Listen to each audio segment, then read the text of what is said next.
Siapa yang tidak kenal dengan sosok yang akan gue ceritakan saat ini? Tokoh karakter penting dalam kisah Ramayana. Sekaligus salah satu dewa dalam kepercayaan agama Hindu yang digambarkan sebagai seekor white monkey alias kera putih. Nah, sosoknya ini nih menjadi panutan bagi anak-anak Hindustan nih, karena keberanian, kekuatan, dan sosok fisiknya yang sangat kuat gitu. Dan di India, sosoknya ini itu dipuja sebagai dewa pelindung, dan beberapa kuil di sana itu didedikasikan khusus untuk memuja dirinya. Nah, kalau gue bilang white monkey, kera putih, pasti udah banyak yang tahu dong nih. Malam ini bakal kita bahas apa? Ya, tapi sebelumnya, sebelum kita bahas, sebelum kita bercerita, ada baiknya, lengkapnya, afdolnya itu kalian like, subscribe, komen, dan share video ini ke saudara-saudara kalian, tetangga kalian, kanan, kiri, atas, bawah. Dan jangan lupa tonton video ini sampai habis. Karena gua Wicak Tebo yang akan membawakan sesi sejarah, legenda, mitos, dan mitologi. And welcome back to Rumpot.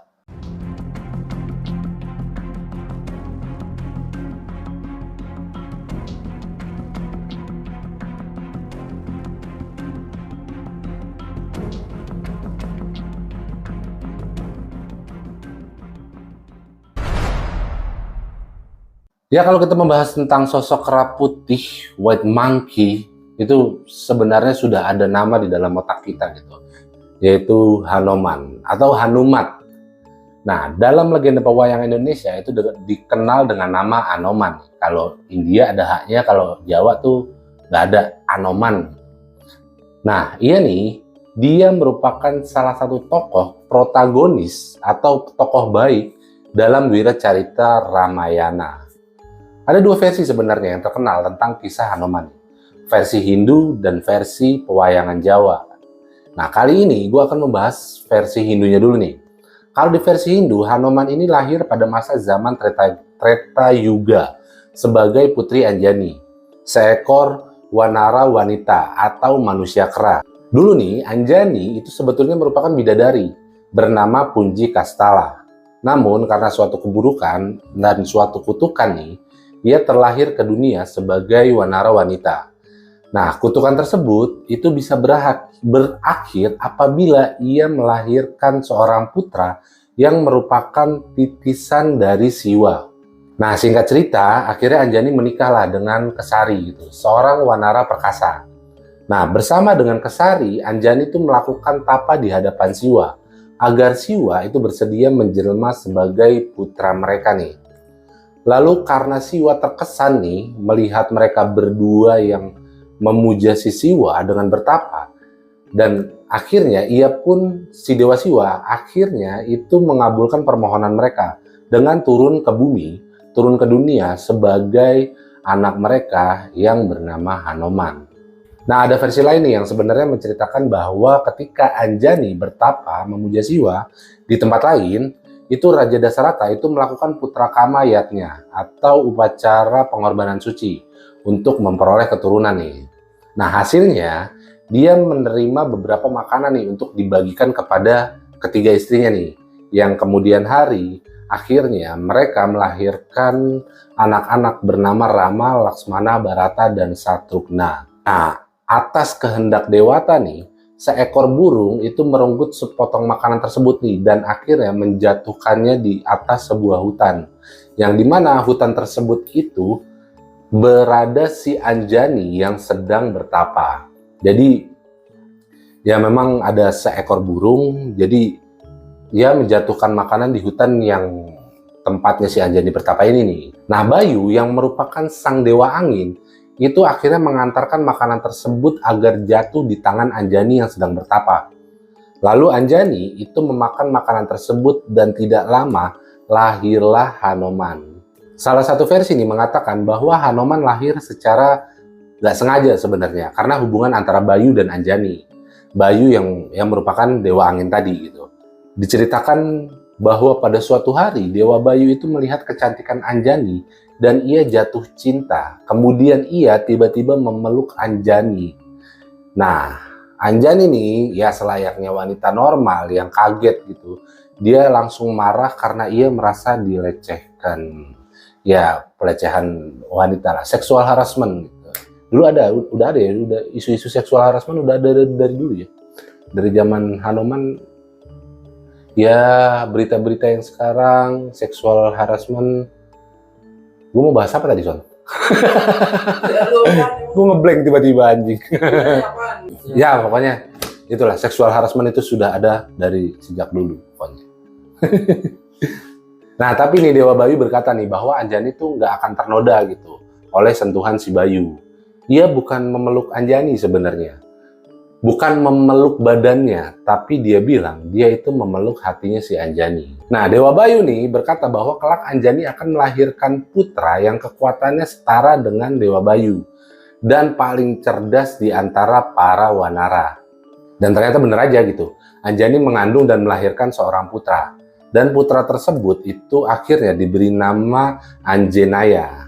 Nah Hanoman dipanggil Anjenaya yang diucapkan dengan bahasa India Anjenaya, Anjenaya, itulah yang ya pokoknya bangsa-bangsa perindavan sana lah. Nah, yang secara harfiah itu berarti lahir dari Anjani atau putra Anjani. Oh, berarti arti Anjenaya itu ya putra dari Anjani gitu ya. Kayak Abu Lahab, bapaknya Lahab gitu ya. Bahasa India lah, namanya bahasa India.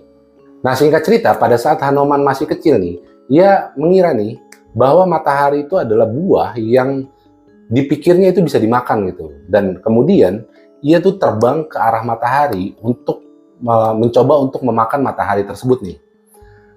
Nah, Dewa Indra yang ngelihat kejadian itu tuh kayak khawatir gitu, cemas dengan keselamatannya matahari itu sendiri karena takut beneran dimakan gitu sama si Hanoman. Nah, untuk mengantisipasi, iya nih si Dewa Indra itu melemparkan petir ke arah Hanoman nih. Sehingga kera kecil ini nih, kera putih kecil ini itu akhirnya jatuh dan menabrak gunung. Nah, ngelihat kejadian itu nih, Dewa Bayu yang merupakan ayah tidak langsungnya dari Hanoman itu marah nih. Dan akhirnya dia berdiam diri. Dan akibatnya nih, tindakannya ini itu semua makhluk bumi tuh jadi lemes gitu. Nah, para dewa yang khawatir akhirnya memohon kepada Dewa Bayu agar menyingkirkan kemarahannya gitu. Ngambek lah ibaratnya, ngambek. Nah, Dewa Bayu setelah dirayu-rayu oleh dewa lainnya akhirnya menghentikan kemarahannya nih. Dan Hanoman itu plus diberikan hadiah yang melimpah ruah oleh para dewa-dewa lainnya nih. Yaitu ada Dewa Brahmana dan Dewa Indra yang akhirnya dia memberikan anugerah Hanoman itu sebuah kekebalan dari segala senjata serta kematian yang akan datang hanya dengan kehendaknya sendiri. Nah, maka dari itu nih, Hanoman itu menjadi makhluk yang abadi atau mereka menyebutnya Ciranjiwin.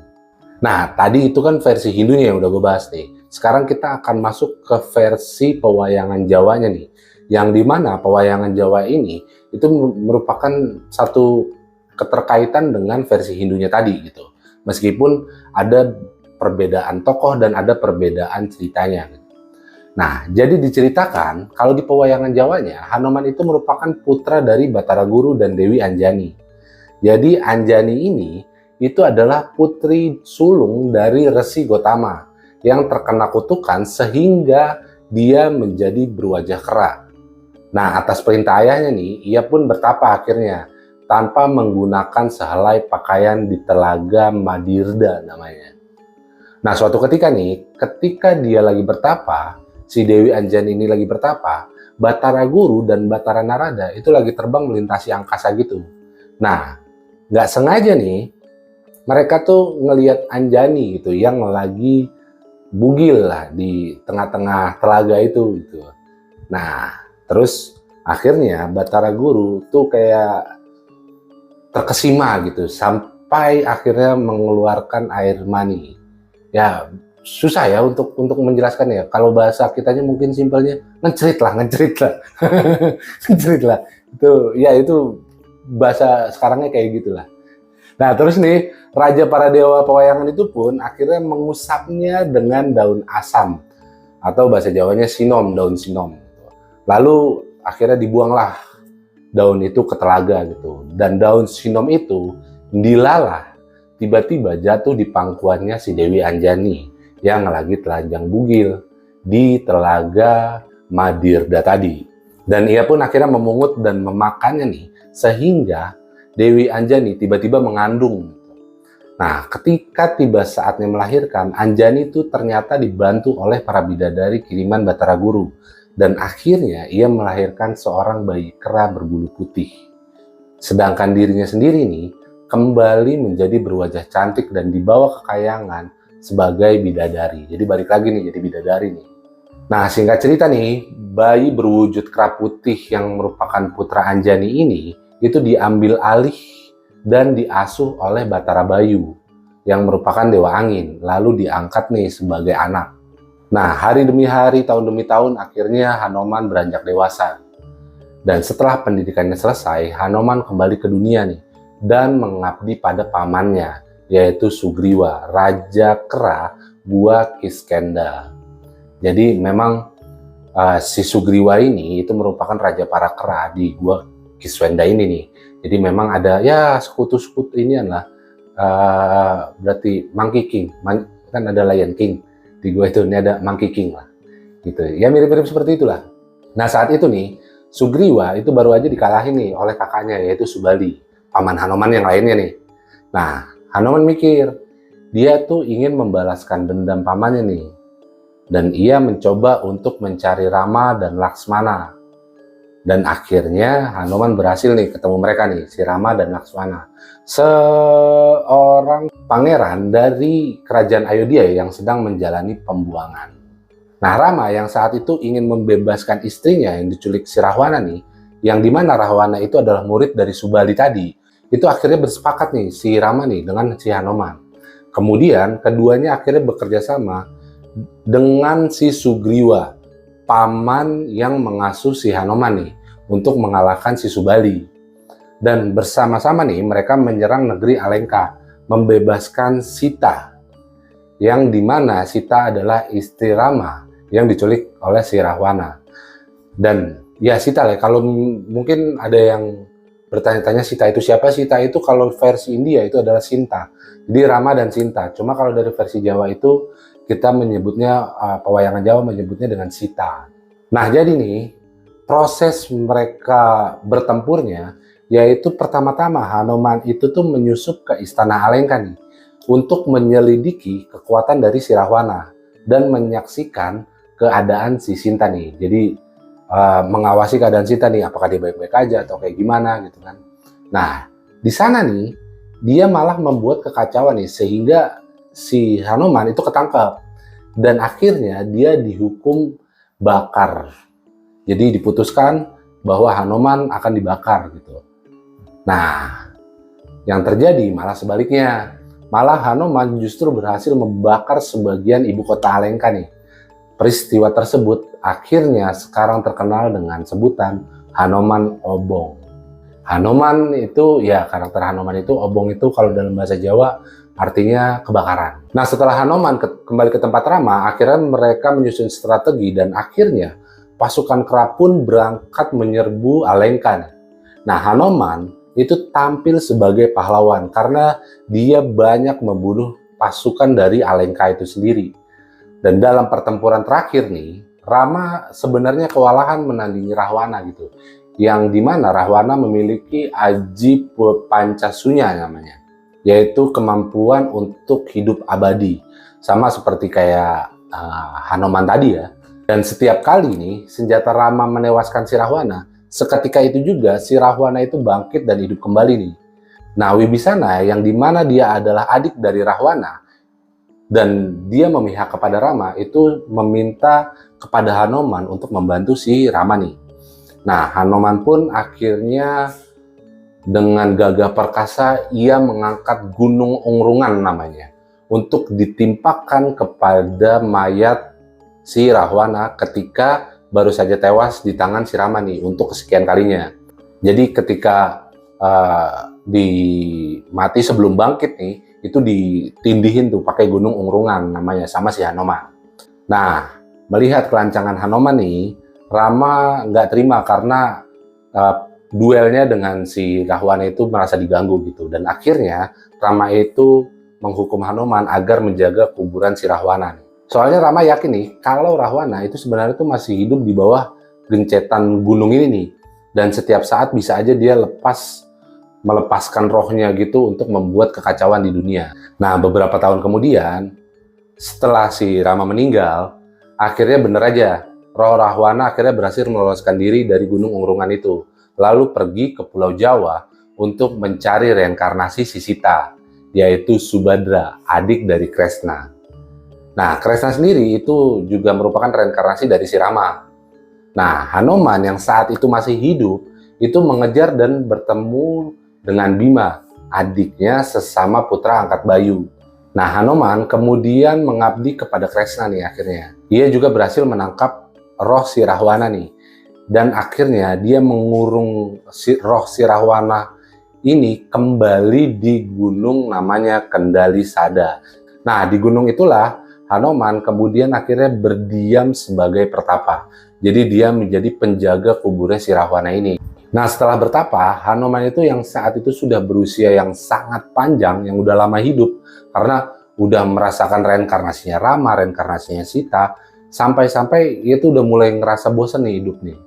Nah, akhirnya Narada pun turun dan mengabulkan permohonannya si Hanoman, yaitu ingin mati. Asalkan Hanoman bisa menyelesaikan tugas terakhirnya nih, yang diberikan si Narada, yaitu merukunkan keturunan ke-6 Arjuna yang sedang terlibat perang saudara saat itu.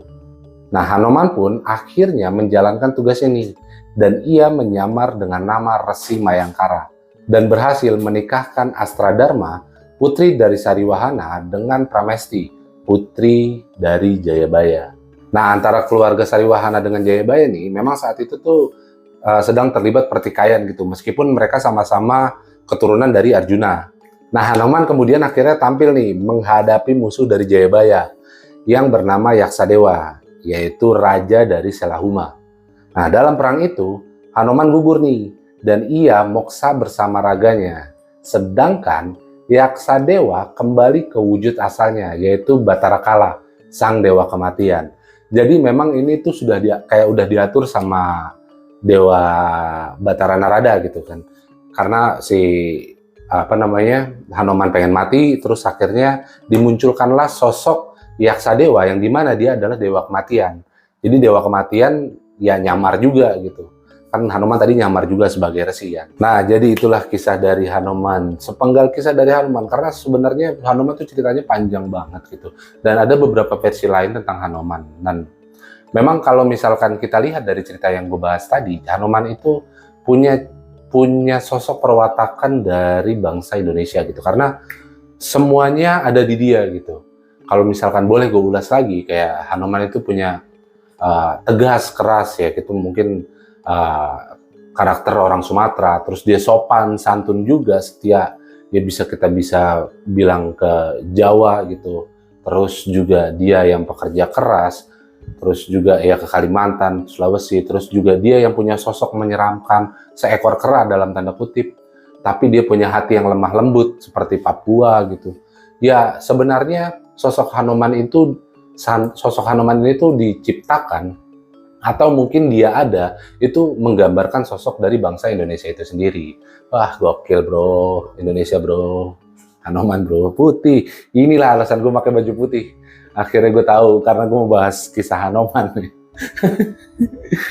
Jadi ya pokoknya banyak kisah terpuji atau sikap yang bisa kita teladani dari tokoh si Hanoman ini. Karena memang Hanoman itu sudah menjadi salah satu momok di negara kita yang meskipun sudah berbaur dengan India, karena memang kalau misalkan kita ke Bali itu pagelarannya itu pasti ada sosok si Hanoman itu gitu. Jadi ya memang Hanoman itu tidak lepas dari kebudayaan, dari adat istiadat, dari legenda, mitos dan sejarah di Indonesia. Ya pokoknya episode sejarah kali ini gua Wicak Tebo berharap kalian mendapatkan manfaat, mendapatkan hidayah, mendapatkan Mendapatkan hiburan yang menarik dari kita pokoknya. Ya, buat kalian para sahabat rumput, pokoknya terima kasih udah nonton kita sampai habis, udah nonton gue Wicak Tebo yang membawakan sejarah, legenda, mitos, mitologi sampai habis. Dan jangan lupa buat kalian like, comment, subscribe, dan share ke tetangga kalian, saudara, ibu, bapak, nenek, kakek yang ada di kanan kalian, kiri kalian, atas, bawah. Pokoknya share ke mereka semua. Share juga di sosial media kalian, siapa tahu ada teman-teman kalian yang suka dengan konten kita. Dan gue Wicak Tebo pamit undur diri. Terima kasih and wassalamualaikum warahmatullahi wabarakatuh.